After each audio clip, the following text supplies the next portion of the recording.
أعوذ بالله من الشيطان الرجيم. بسم الله الرحمن الرحيم. قل أرأيتم إن أخذ الله سمعكم وأبصاركم وختم على قلوبكم من إله غير الله يأتيكم به انظر كيف نصرف الآيات ثم هم يصدفون قل أرأيتكم إن أتاكم عذاب الله بغتة أو جهرة ألا يهلك إلا القوم الظالمون وما نرسل المرسلين إلا مبشرين ومنذرين فمن آمن وأصلح فلا خوف عليهم ولا هم يحزنون والذين كذبوا بآياتنا يمسهم العذاب بما كانوا يفسقون قل لا أقول لكم عندي خزائن الله ولا أعلم الغيب ولا أقول لكم إني ملك إن أتبع إلا ما يوحى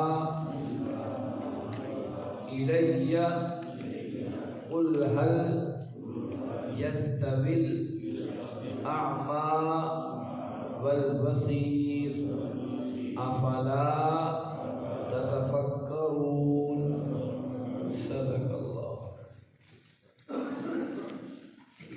عزیز ساتھیو، تمام حمد و ثنا، تعریف و توصیف اس رحیم و کریم رب کے لیے جس کا رحم اور کرم ہر سو وسیع ہے. اس کا رحم اور کرم ہے کہ ہم اس کی بارگاہ کے اندر اس کے قرآن کو سیکھنے اور سمجھنے کے لیے اکٹھے ہوئے. اس کے بعد لاکھوں کروڑوں درود و سلام اس بدر الدجا پر، صدر العلا پر، نور الہدا پر، جنہوں نے اللہ رب العزت سے حق کو پا کر ہم تک حق پہنچانے کا حق ادا کر دیا. عزیز ساتھیوں، 7واں پارہ ہے، سورۃ الانعام ہے. سورۃ الانعام کی ہم 45 آیات پڑھ چکے ہیں. گزشتہ آیات بینات میں ہم یہ پڑھ اور سن آئے کہ اللہ رب العزت نے یہ بات ارشاد فرمائی کہ ہم نے پہلے بھی انبیاء کو بھیجا تھا دیگر اقوام کی طرف.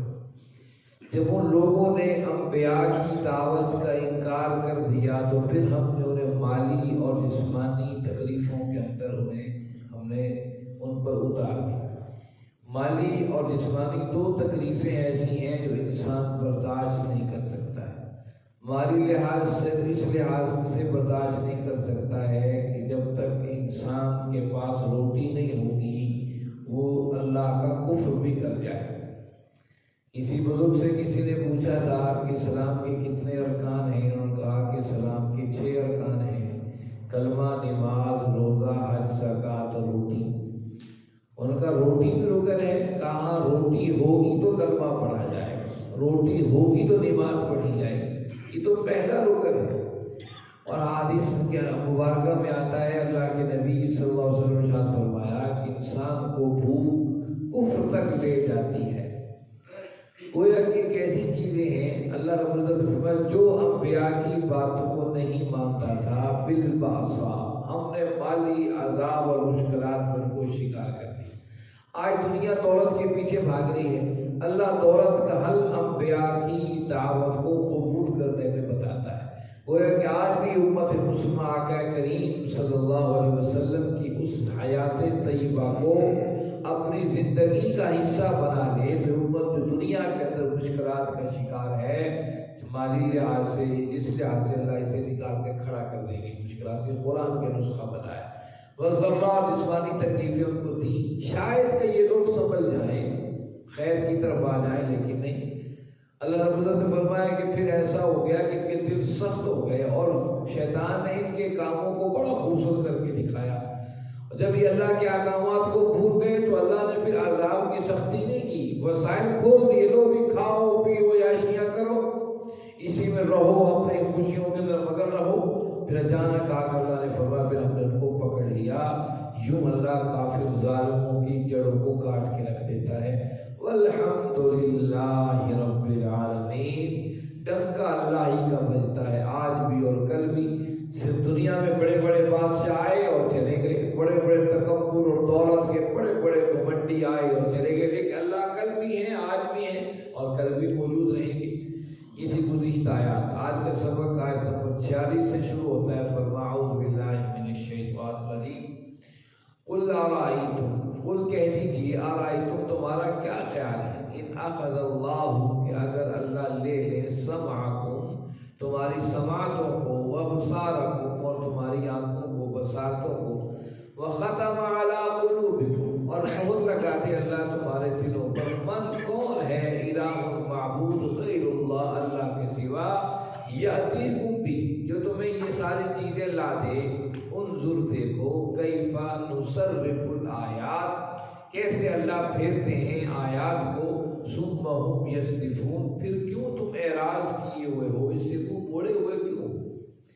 اب دیکھیے اللہ رب العزت نے پیچھے بتایا کہ یہ معجزات مانگتے ہیں، معجزات کائنات کے اندر بکھرے ہوئے ہیں، اللہ کے ہونے کا یقین، پرندوں کو دیکھو، جانوروں کو دیکھو، تو اللہ رب العزت ساری باتیں بتا کر یہاں پھر ایک بات بتائی۔ تم معجزات طلب کرتے ہو، خود کہہ دیجیے، ارائیتم تمہارا کیا خیال ہے، ان اخذ اللہ سمعکم، اب تم اپنے اندر کے جسم کے نظام کو دیکھو، تمہاری جو سماعتیں ہیں، کان ہیں، ان کانوں کو اللہ لے جائے اور تم کانوں سے بہرے ہو جاؤ، بتاؤ بھائی تمہارا کیا حال ہوگا۔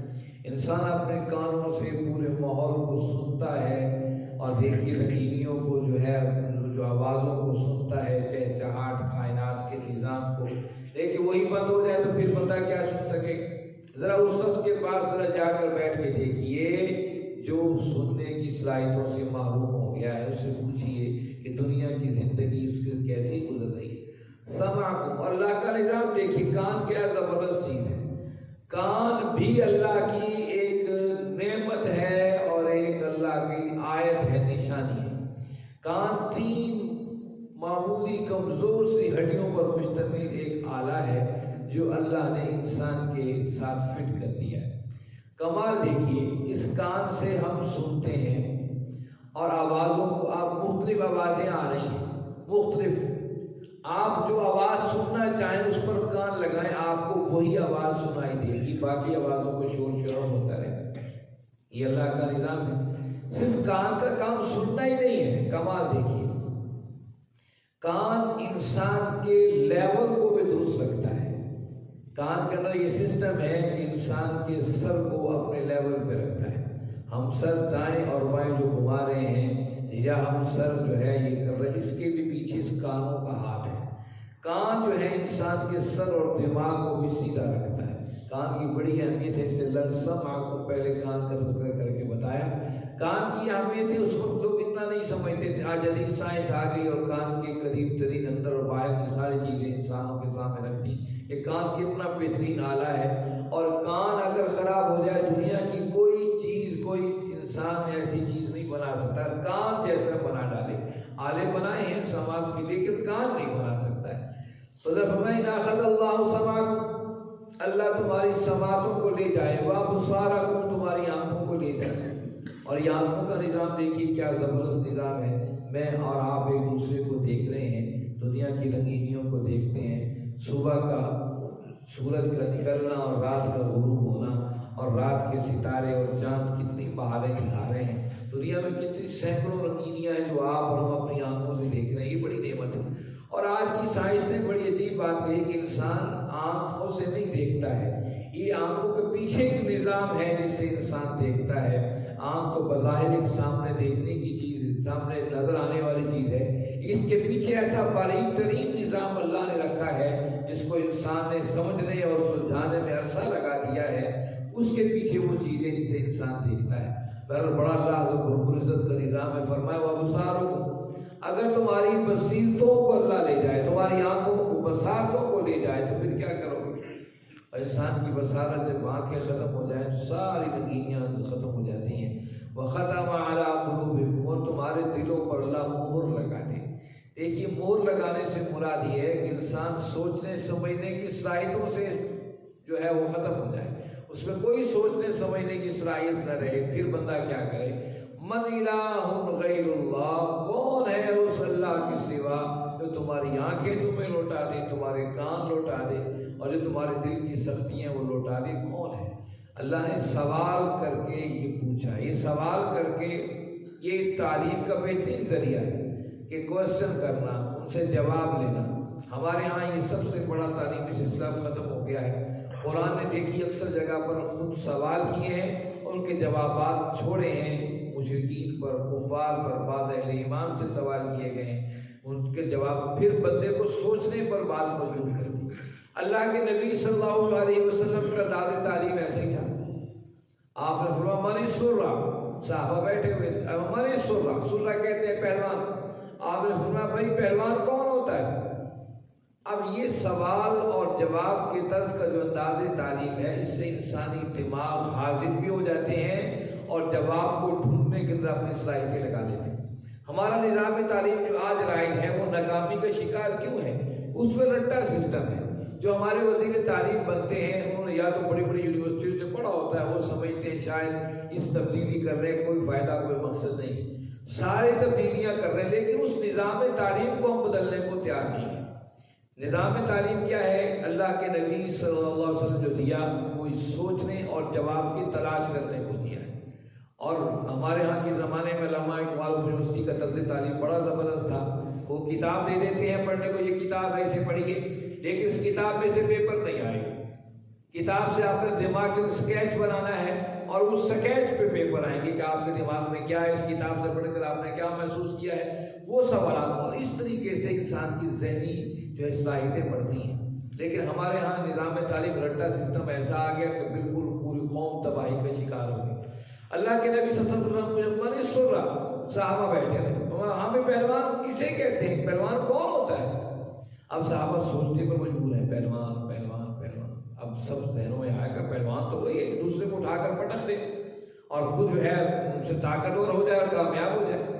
صحابہ نے کہا یا رسول اللہ صلی اللہ علیہ وسلم ہم تو پہلوان اسی کو کہتے ہیں کہ دوسرے کو اٹھا کے پلٹ دے اور خود جو ہے پٹکے ہمارے اور خود اٹھ کے کھڑا ہو جائے اور کہے جیت جائے، ہم اسے پہلوان کہتے ہیں.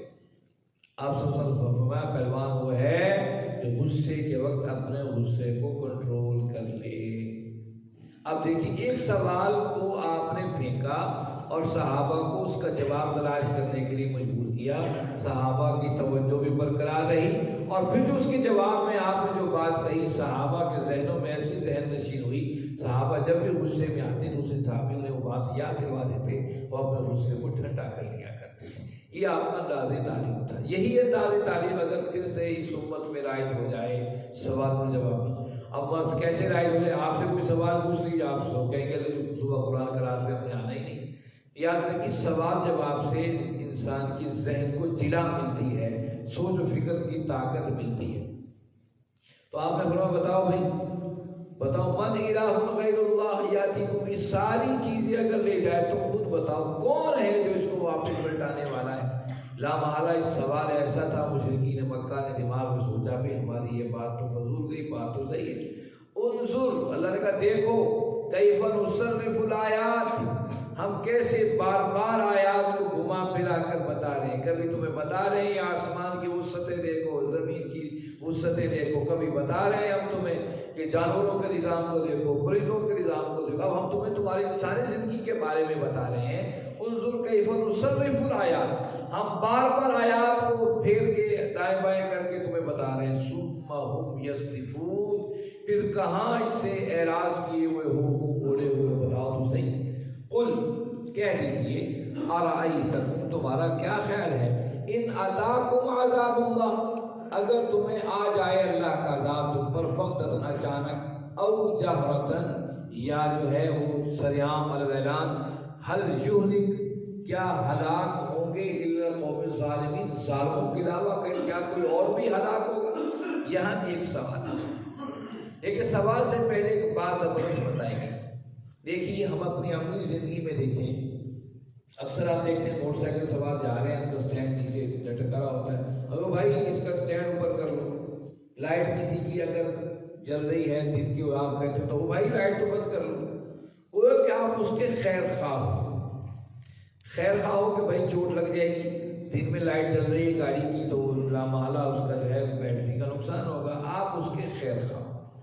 دنیا میں جب کوئی کسی کی خیر خواہی کرتا ہے تو بندہ اس کی خیر خواہی کو یاد بھی رکھتا ہے، اس لیے انبیاء دنیا میں انسانوں کی خیر خواہی کے لیے آئے کہ دیکھو ڈر جاؤ، اللہ کا عذاب ایسا ہے کہ تم اس سے بچ نہیں سکو گے، یہ خیر خواہی ہے، کسی کو آنے والے حالات سے پہلے باخبر کر دینا۔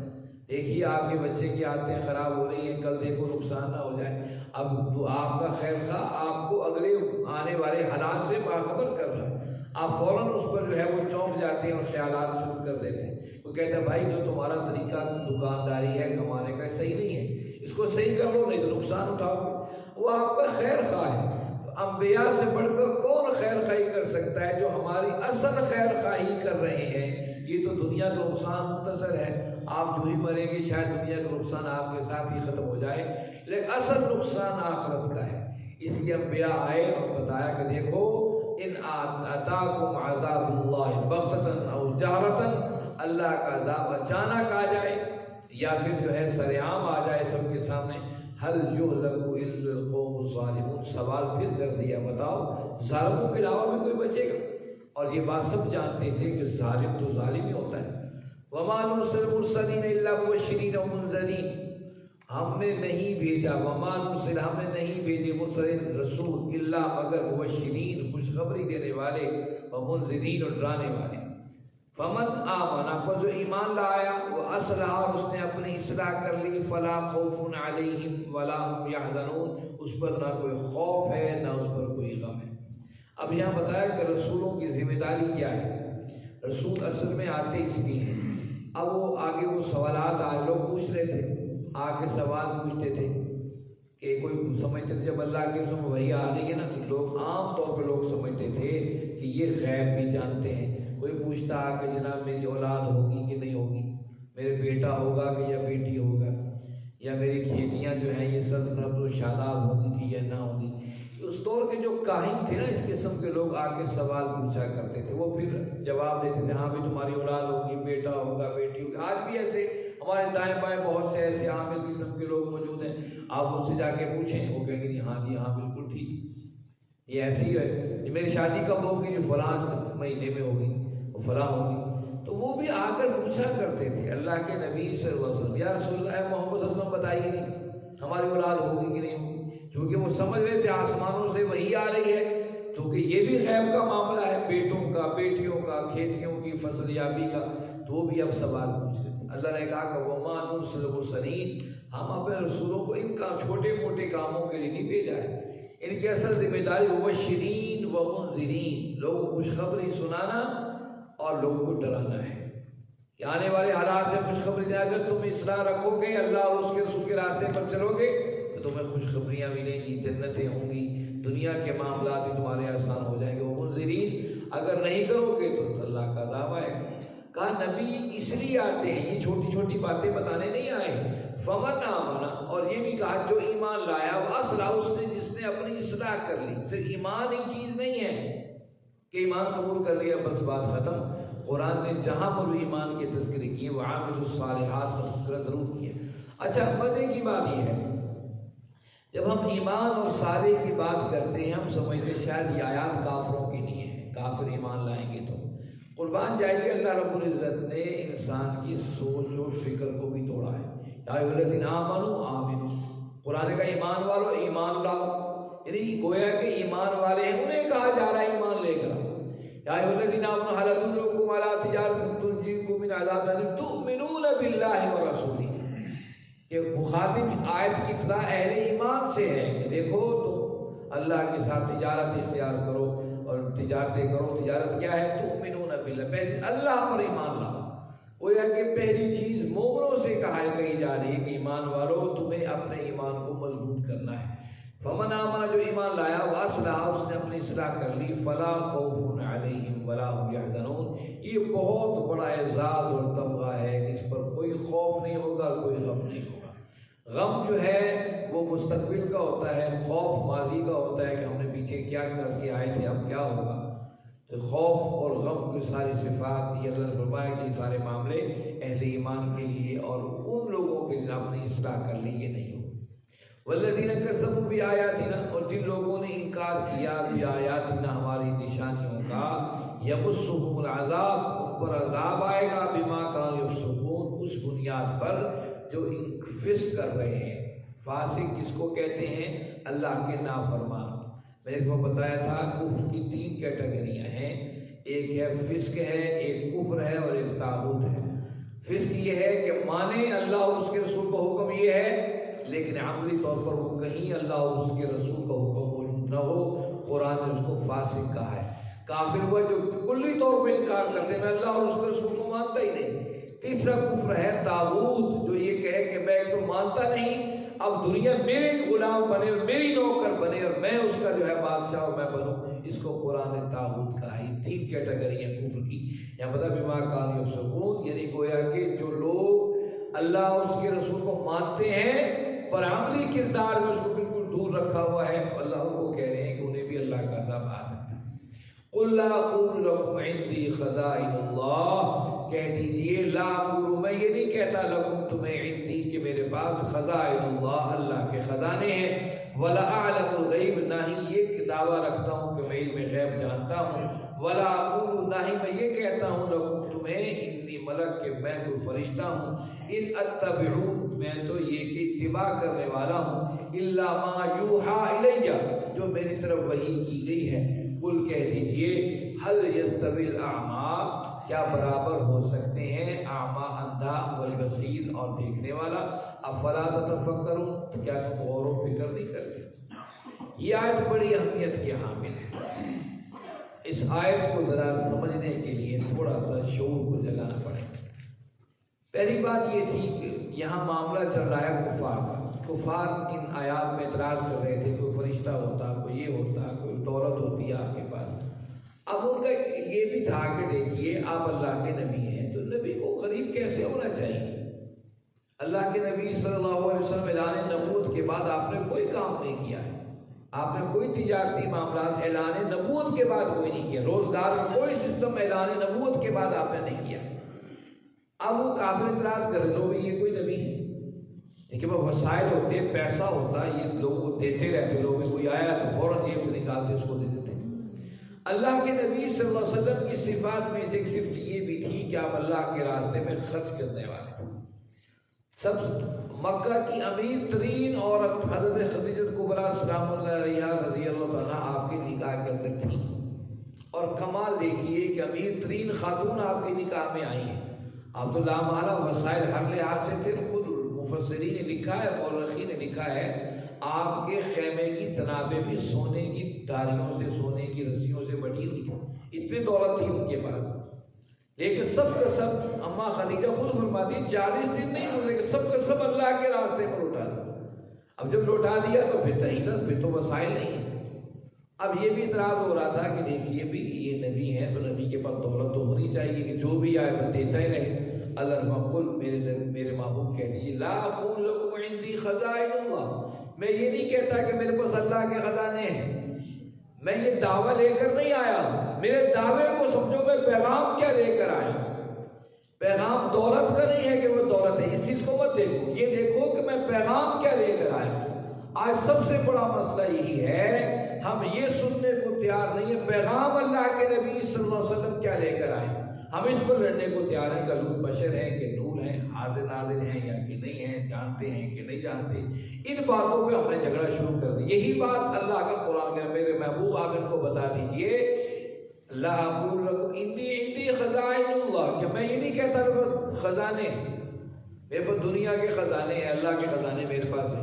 حالانکہ یاد رکھیے اللہ کے نبی صلی اللہ علیہ وسلم فرمایا کہ انی قاسم، میں تو تقسیم کرنے والا ہوں، یعنی جو اللہ نے دیا اس کو آپ تقسیم کرنے والے، ٹھیک ہے، گویا کہ وسائل کی کمی قاسم کے کر جو دیا ہے، جو تقسیم کرنے والا ہے اس کے وہ وسائل کی کمی کہاں ہو سکتی ہے۔ لیکن بتانا مقصود یہ ہے کہ خزانوں کی دعوت لے کر نہیں آیا کہ دولت اور یہ ہو اور وہ ہو، ولا اعلم الغیب، اور نہ ہی میں غیب کی بات کہنے والا ہوں کہ میں غیب جانتا ہوں۔ غیب کے بارے میں یاد رکھیے ہمارے ہاں یہ بڑا جھگڑا ہے کہ ہم غیب جانتے ہیں یا کہ نہیں جانتے ہیں۔ غیب یہ ہوتا ہے جو بغیر کسی کے بتائے پتہ چل جائے اسے غیب کہتے ہیں، کہ میرے پیچھے دیوار ہے اور دیوار کے پیچھے جو کچھ ہو رہا مجھے کسی بغیر اطلاع کی یہ پتہ لگ جائے کہ پیچھے کیا ہو رہا ہے، اس کو غیب کہتے ہیں۔ جبکہ خود یہ بات سب جانتے ہیں کہ اللہ کے نبی صلی اللہ علیہ وسلم کو جو علم ہے وہ عطائی علم ہے، اللہ کی طرف سے عطا کردہ علم ہے، جو اللہ نے عطا کیا ہے وہ اللہ کے نبی صلی اللہ علیہ وسلم کے پاس علم ہے۔ اور ہمارے ہاں ایک سب سے بڑی وجہ یہ ہے کہ ہم لوگ جب کہتے ہیں کہ حضور انسان ہیں، ہم یہ تصور کرتے ہیں کہ ہماری طرح کے انسان، کیونکہ ہم گناہوں میں ملوث، غلطیوں میں ملوث، ہمارے ذہن میں تصور بیٹھا ہوا ہے کہ انسان جو ہے یہ تو دنیا گند ہے اور گندگی کا ڈھیر ہے۔ لیکن ہم یہ سمجھنے کو تیار نہیں کہ انسان ایک اعلیٰ خیالات اور اعلیٰ تصورات کا مالک ہوا کرتا ہے۔ اس سے ہمارے ہاں سیاست اس طرح گندی ہو چکی ہے، ایسے گندی ہو چکی۔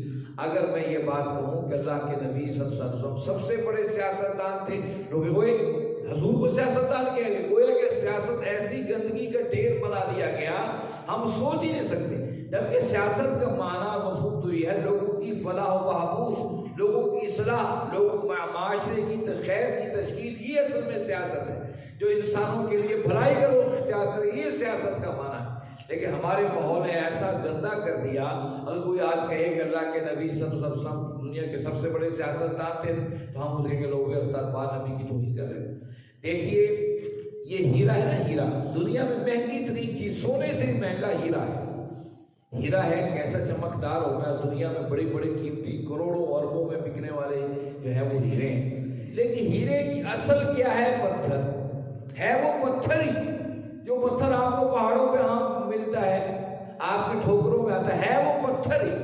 لیکن کیا کمال اس پتھر جو آپ کے قدموں میں ہے، اس کی کوئی ویلیو نہیں ہے۔ لیکن ہیرے کی بنیاد بھی پتھر ہے، پہاڑوں سے نکلا ہے، پتھروں سے نکلا ہے، اس کی اصل بھی پتھر ہے۔ ایک اس طرح چمکدار موجود ہے کہ ایسا زبردست ہے کہ اس کی قیمت ساری سونے اور چاندی کی قیمتوں سے بھی بڑھ گئی ہے، لیکن اصل اس کا پتھر ہی ہے۔ لیکن ہم اگر کوئی کہیں کہ ہیرا پتھر ہے، لوگ کہتے ہیں تم نے ہیرے کی ویلیو گھٹا دی۔ اصل بات یہ ہے کہ نبی انسان ہی ہوا کرتے ہیں، لیکن انسانیت کی معراج پر وہ کھڑے ہوتے ہیں کہ وہاں پر اصل ہیرا چمک کر واضح نظر آ رہا ہوتا ہے۔ ہم پتھر کے پتھر رہ گئے اور وہ دیکھیے چمک کر ہیرے بن گئے، لیکن ہیں وہ بھی انسان اور ہم بھی انسان۔ اور کہا وَلَا أَعْلَمُ الْغَيْبَ، نہ ہی میرا غیب کا دعویٰ ہے کہ تمہاری اولاد ہوگی، تمہارے بیٹے اتنے ہوں گے، بیٹیاں اتنی ہوں گی، فصلیں ہوں گی کہ نہیں ہوں گی، یہ بات نہیں ہے۔ وَلَا أَقُولُ لَكُمْ إِنِّي مَلَكٌ، نہ میرا یہ دعویٰ ہے کہ میں فرشتہ ہوں۔ اصل دعویٰ یہ کیا ہے؟ إِنْ أَتَّبِعُ إِلَّا مَا يُوحَىٰ إِلَيَّ، یہ اصل کام ہے کہ پیروی وحی کی، یہ اصل چیز، یہ اصل پیغام دینے کے لیے آیا ہوں۔